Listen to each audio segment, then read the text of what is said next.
Hey everybody, this is my 40-gallon Brackish tank with my figure 8 puffer Butterbean. You can see down there in the bottom right hand corner. And for the last day or so, maybe day and a half, he's been acting really odd. And he looked funny yesterday. He had a really big swollen belly, so I wasn't really sure what was going on. I do have some new additions to the tank. We'll get to those in time. But first of all, addressing Butterbean, I kept my eye on him all day yesterday, and I was still watching him as of this morning, and he was just sitting in his cave there in the middle of the tank, and he quite often had his head facing sort of downwards, and it really looked like he just was dejected, and I wasn't sure what was going on. I still haven't fed him, and his belly is getting slowly smaller. His belly's nice and white, so he's not stressed out or anything. Of course, he's pacing the glass now that he's got all this new company in his tank. He's not a really friendly or outgoing fish. He's not an aggressive fish. He just doesn't like company. He's a very sort of leave me alone kind of fish. So I think with all these new additions in the tank, he might be a little bothered by it. So I've been checking all the water, though. I've been checking all the water parameters. I've got everything right where I want it, except today I checked the salinity, and it turned out to be a little less saline than I thought it was. The salinity is a little lower than I thought it was. So I was trying to keep it a little lower than I used to. When I had it set up in the 20-gallon tank, I used to keep it at 1.008 specific gravity, and now I've been trying to keep it at 1.005 so that it stays within that low-end brackish range, but it gives these plants a little bit of a break. So when I checked it today just to see if maybe something was going on with the water, it's at 1.003. So that's no big deal. Next time I do a water change, I'll just add a little extra salts to my 5-gallon bucket as I mix up another batch of water, and I'll just make it a little saltier and dump it in. Just by very nature of euryhaline animals, euryhaline animal is what a lot of people would refer to as a brackish animal. Brackish actually refers to the environment, not the animal itself. The animal is euryhaline, and euryhaline means wide range of salinity, so they can swim upstream into freshwater and downstream into the ocean, and it doesn't bother them. So the salinity being a little off or a little, that's not an issue whatsoever.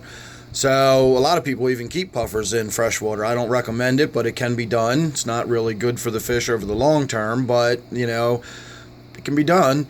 So the salinity being a little low is inconsequential. I can't imagine that had anything to do with why Butterbean has been acting unusual. And I still don't know what he ate. I have no idea how his belly got so big and fat and misshapen the way it did. But it was definitely indicative of a big meal, not any kind of disease or anything like that. I've seen him all puffed up like that before with krill. So again, not really sure. Maybe he did eat some of those smaller shrimp. I've seen up to 4 of them in here now, the live ones. The little ghost shrimp that you can see swimming around here and there. And so maybe he, I had, I think, 7, 8, 9 of them. There goes one right in front of us now. I had a bunch of them in here, so maybe he just pigged out one night, and that's what it is. And maybe he literally just had an upset tummy for the last day or so, and now that his belly's getting a little more normal size, he's getting a little more active and swimming around the tank. Hopefully that's all it was, and that's what I'm going to chalk it up to. But I did have an interesting thought yesterday, and I've looked into it, and it kind of didn't pan out, but we'll talk about it anyway, because it's something I thought about.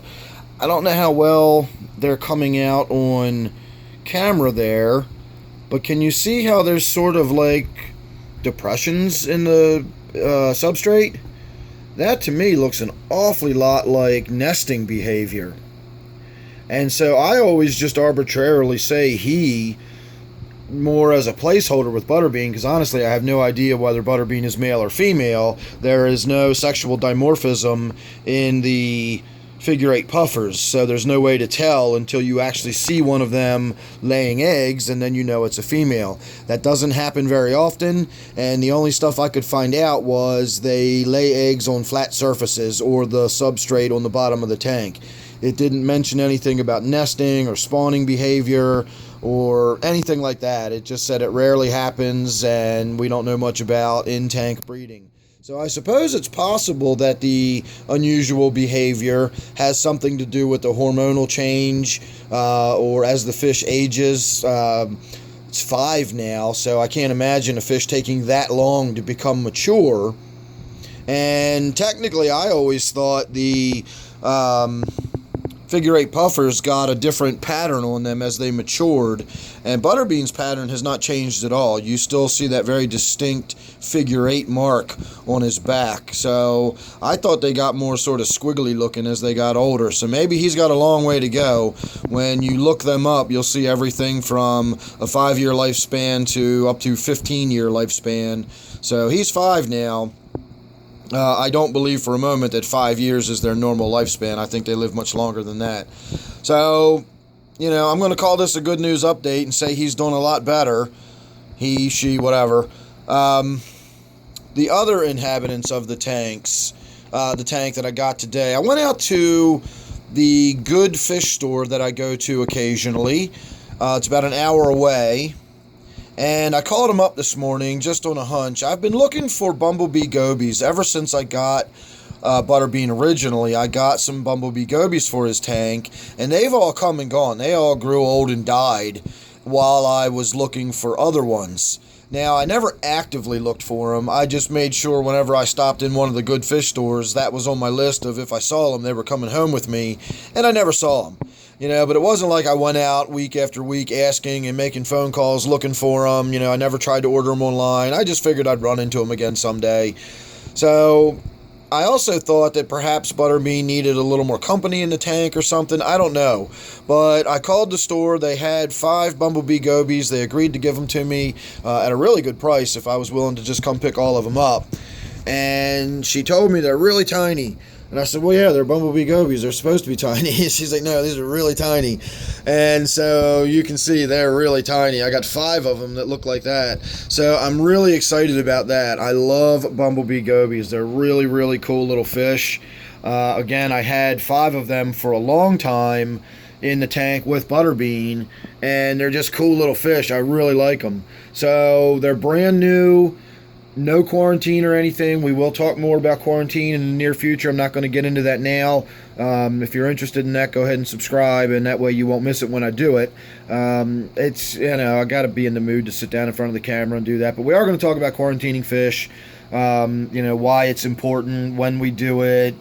Do we always have to do it? Is it practical in every situation? And so on and so forth. And as you can tell by the fact that I put these straight in here, there are certainly exceptions even for myself. When it comes to quarantining, although not everybody will agree with that statement. Anyway, the other fish I got, not sure where the other one's hiding. I think it's up near the surface.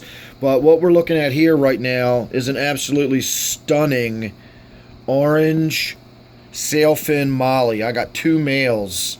Also got a pretty good price on these for what they are, so I was kind of happy with that. I came home from the store thinking I was going to spend about $10 or $15.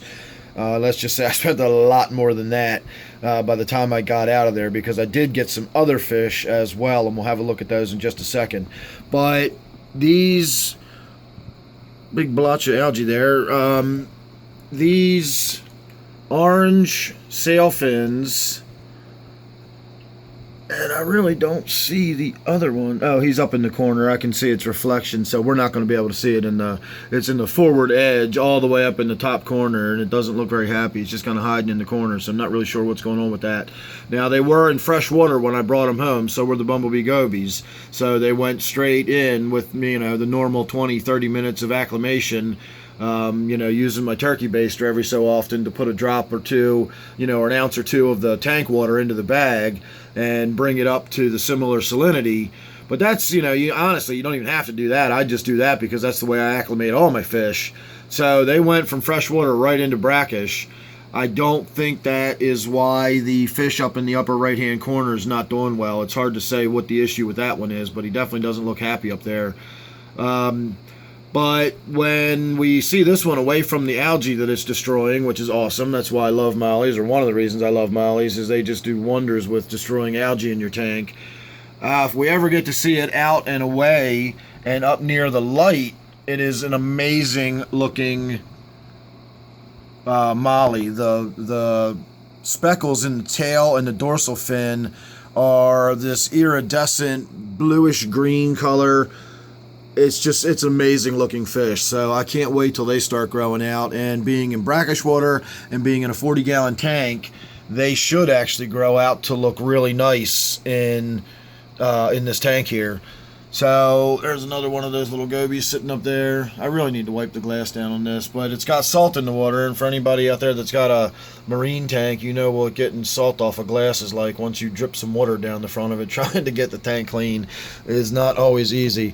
So in my quarantine tank, we're not going to go bother to look at that. Well, I guess we can go look at that. That's no big deal.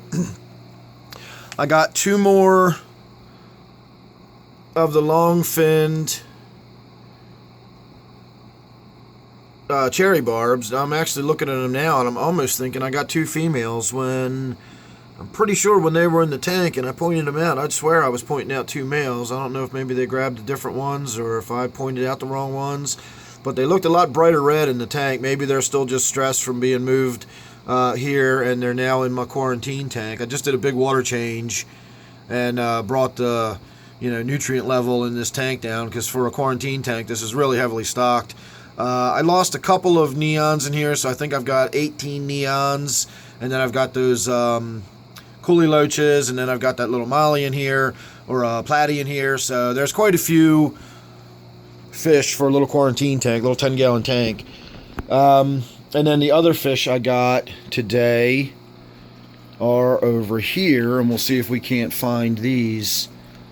I don't see them at the moment. They're hiding, but they're really tiny, young pearl gouramis. I got 2 more pearl gouramis. Oh, there's one of them. Now, I'd had one in the tank that was very sickly, and it just kept getting weaker and weaker, and just didn't look all that good, and eventually wound up dying a couple days ago. So when I was at the store today, the tank that had the Bumblebee Gobies in it also had pearl gouramis in it. So I said, you know what, while you're in there, why don't you grab me 2 of those? So I don't know if I got males, females, or what. They're young, they're small, but they're nice and rounded in the belly. They've got nice full looking bodies. They're good and healthy looking fish. Like I said, it's a good fish store. I like going out there. It's definitely worth the drive. So I collected up some stuff while I was there and came home. So that's it. That's everything new I've got so far today, and that is our update on Butterbean here, who again seems to be much, much better. So I'm very happy about that. He had me really worried. He's one of the few fish that I would really be, upset if I lost. I actually have some sort of emotional attachment to Butterbean, more so than the other fish. Neons, you can't even identify one from the other. But Butterbean is something special. So thanks for watching. Thanks for all your concern. I know a lot of other people were worried about him too, but looks like he's going to be just fine. I'm going to go with he must have just pigged out on a bunch of shrimp overnight, and when I came down in the morning, he just had a tummy ache from eating too much, and he's had a day or two to let his tummy settle down, and now he's feeling better. So I'm still going to wait till tomorrow. I'm not going to feed him again today. We're going to be turning the lights out here in another hour or two anyway. So thanks for watching. Make sure you're subscribed. You don't want to miss anything else I got coming up. Don't forget, this one here is my brackish tank, and we will do that video about quarantine here in the very near future. So thanks again for watching this one. I'll see you on the next one.